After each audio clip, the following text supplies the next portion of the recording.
and transferred the power of East India Company to the British Crown in order to ensure a more responsible management of Indian affairs.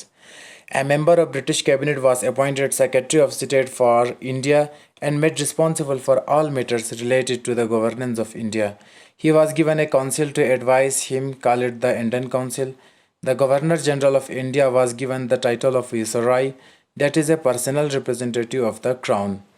Through these measures, the British government accepted direct responsibility for ruling India.